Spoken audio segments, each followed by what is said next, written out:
প্রথমবারের মতো দেশের অর্থনীতি নিয়ে মানুষ একটু বেশি আশাবাদী। সবসময় আমরা 19 থেকে দেখে আসছি দেশের অর্থনীতি নিয়ে মানুষ খুবই হতাশ, সবসময় অর্থনীতি রাজনীতি থেকে খারাপ থাকে। এইবারই প্রথম অর্থনীতি রাজনীতির থেকে বেটার পজিশনে আছে, তো 45% আর 42%। পাশে যদি দুইটা স্লাইড দেখেন যেখানে আমরা পুরুষ মহিলার মধ্যে একটা তুলনা করেছি, সেখানে আমরা দেখতে পেরেছি যে অর্থনৈতিক এবং রাজনীতি দুই দিকেই মহিলারা কম আশাবাদী। ছেলেদের তুলনায় প্রত্যেকটা ক্ষেত্রেই মেয়েরা অ্যাটলিস্ট 10%, এখানে 8% বলছেন যে তারা দেশ ঠিক দিকে যাচ্ছে না। আর এটা নিয়ে মহিলাদের মধ্যে যদি জানি না উত্তরের প্রপোর্শনও প্রায় 10% মতো বেশি।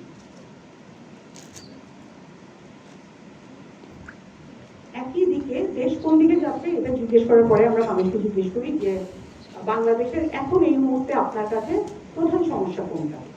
আমরা যদি ডান দিকের জুলাইয়ের গ্রাফের দিকে তাকাই, যে গ্রাফটা ডান দিকের এই তালিকাটা, আমরা দেখছি যে বহুবিধ সমস্যা। আমরা দেখছি নির্বাচিত সরকার নাই বলছেন 18% মানুষ, আইন শৃঙ্খলার অবনতি 14% বলছেন, অর্থনীতি ব্যবসায় মন্দা বলছেন 15%, দাম বৃদ্ধি, রাজনৈতিক অস্থিরতা সব আসছে।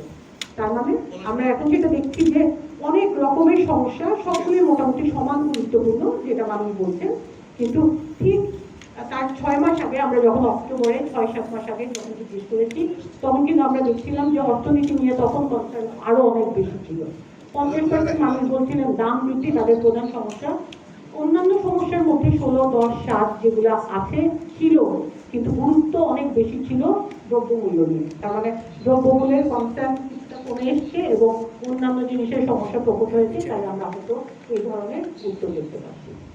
প্রশ্ন আমরা শুরু করেছি, আমরা মানুষকে অগাস্টে যে আশাবাদের মোমেন্ট, সরকারের স্কোর অনেক বেশি ছিল।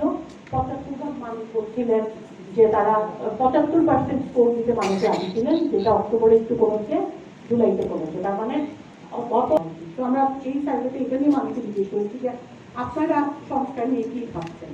আমরা কয়েকটা স্টেটমেন্ট মানুষের সামনে তুলে ধরি যেখানে মানুষ তার পছন্দ মতো বেছে নেন।